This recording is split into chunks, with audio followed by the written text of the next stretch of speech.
साथियों नमस्कार। उम्मीद करता हूँ आप अच्छे होंगे, बढ़िया होंगे, मस्त होंगे। कुछ साथियों के मेरे पास मैसेज आ रहा था कि सर जो है सीजी सेट की सिलेबस के बारे में बता दीजिए। तो सीजी सेट का जो सिलेबस है वो सेम सिलेबस है, एमपी सेट का सिलेबस है वो का वही है, और जो सीएसआई और नेट का सिलेबस है केमिकल साइंस का वही सिलेबस है। सिलेबस में कोई चेंज नहीं है, सिर्फ पेपर के पैटर्न में चेंज रहता है।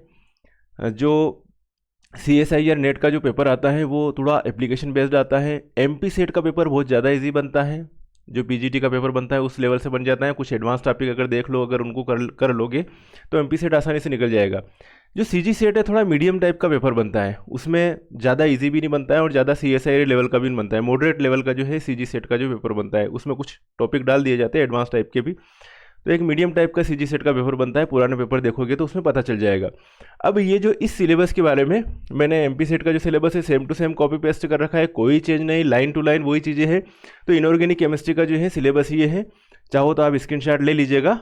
इनऑर्गेनिक केमिस्ट्री का ये शुरुआत करेंगे केमिकल पेरियोडिसिटी से, और ये यहाँ तक न्यूक्लियर केमिस्ट्री तक एंड हो जाएगा। ओके, फिर हम चलेंगे फिजिकल केमिस्ट्री की तरफ। फिजिकल केमिस्ट्री में क्वांटम मैकेनिक्स से स्टार्ट हो जाएगा, और ये जो है molecular spectroscopy, chemical thermodynamics, statistical thermodynamics, ये सारे जो है पार्ट करने हैं। Solid state, polymer, data analysis, है ना, ये कुछ एडवांस चीज़ें हैं ये हैं। जब आप ऑर्गेनिक केमिस्ट्री में जाओगे तो आईयूपीएसी नोमेनक्लेचर से शुरुआत करोगे। Stereochemistry, aromaticity, organic reactive intermediates, organic reaction mechanism, common name reaction, rearrangement, और ये सारी चीज़ें हैं इसमें ऑर्गेनिक केमिस्ट्री के सिलेबस में। ओके, कुछ इंटरडिसिप्लिनरी टॉपिक भी हैं। नैनो साइंस एंड टेक्नोलॉजी है, कैटालिसिस है, ग्रीन केमिस्ट्री है, मेडिसिनल केमिस्ट्री है, सुप्रा मॉलिक्यूलर केमिस्ट्री है, इन्वायरमेंटल केमिस्ट्री है। तो ये साहब जो है सीजी सेट का सिलेबस है।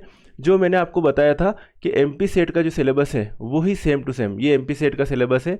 एमपी सेट का कुछ कोई चेंज नहीं कर रखा है, सेम टू सेम सिलेबस वही जो है हमेशा वही रह रहा है। जनरल पेपर की बात करें तो जनरल पेपर का ये सिलेबस है, जिसमें मैंने पिछले वीडियो में डिस्कशन कर लिया है जनरल पेपर की सिलेबस के बारे में भी। ओके, तो सिलेबस के बारे में यही चर्चा थी। राज्य पात्रता परीक्षा और अच्छे से तैयारी कीजिएगा। सीजी सेट का जो पेपर है वो 7 जुलाई को होगा। 13 मई से जो है इसके फॉर्म फिलअप करना चालू हो जाएंगे। 13 मई से 9 जून तक इसके फॉर्म भरे जाएंगे और 7 जुलाई को पेपर होगा। मेरा मानना है कि 7 जुलाई को सीजी सेट का पेपर है, तो इसी के आसपास जो है 15 से 30 जुलाई के बीच में या अगस्त फर्स्ट वीक तक जो है इसका भी पेपर हो ही जाएगा, एमपी सेट का भी। तो समय आपके पास ज़्यादा नहीं है, 4 महीने हैं, और 4 महीने अच्छे से प्रिपरेशन कीजिएगा। जो केमिकल साइंस की सिलेबस जो है, केमिकल साइंस की जो प्रिपरेशन करना चाहते हैं साहब, जो कैंडिडेट मेरे वीडियो पढ़े हुए हैं, डेमो वीडियो असिस्टेंट प्रोफेसर की बेस भी पढ़ाई जा रही है, और एमपी सेट का भी प्रिपरेशन करवाया जा रहा है मेरे द्वारा। पिछली बार एमपी सेट में मेरे द्वारा जो पीजीटी का कोर्स पढ़ाया गया था उसी से जो है उसी को अच्छा पढ़ाया गया था, बेसिक टू एडवांस मेरे द्वारा। तो उसके कारण पीजीटी का कोर्स लिया था उन लोगों ने एमपी सेट भी क्वालिफाई कर लिया था। इस बार तो स्पेशली अगर एमपी सेट का पढ़ा रहे हैं तो मैं मानता हूँ कि अच्छे से बहुत सारे कैंडिडेट का सिलेक्शन करवाना है, और सब बहुत सारे कैंडिडेट को अपना सिलेक्शन अपना फिक्स करना है। सिलेक्शन अच्छे से प्रिपरेशन करेंगे और बेसिक टू एडवांस प्रिपरेशन करवाएंगे।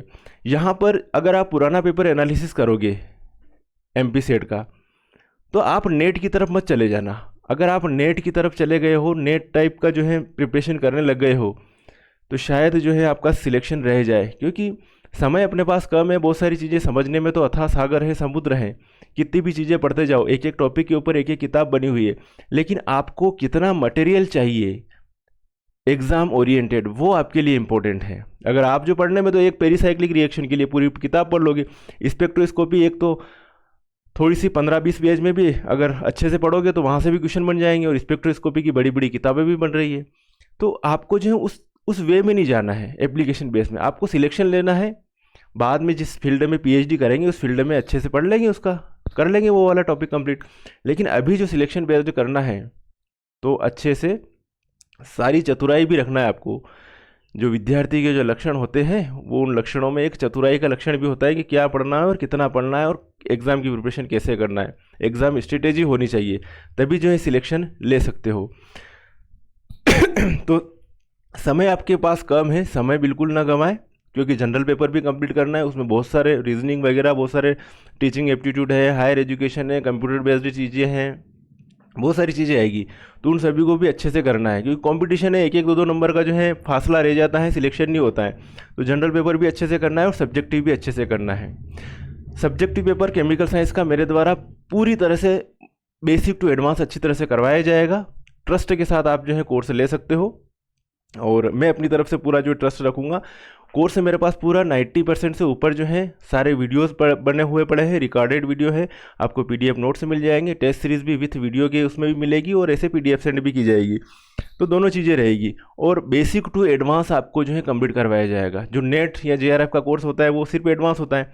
हम जो है बेसिक चीज़ें, जो PGT का जो पुराना पेपर देखोगे PGT के हिसाब से है, तो जो PGT के टोटल वीडियो बेसिक वाले भी डाल दिए जाएंगे, और ये जो एडवांस वाले जो है ये भी वीडियो आपको प्रोवाइड करवा दिए जाएंगे। तो आपको कहीं से कोई दिक्कत रहेगी नहीं, पूरी तरह से सिर्फ आपको तो प्रिपरेशन करना है अच्छे से, और अपना सिलेक्शन फिक्स करना है। ओके साथियों, सभी को बेस्ट ऑफ लक, मिलेंगे फिर नेक्स्ट वीडियो में, तब तक के लिए ओके बाय, जय हिंद साथियों।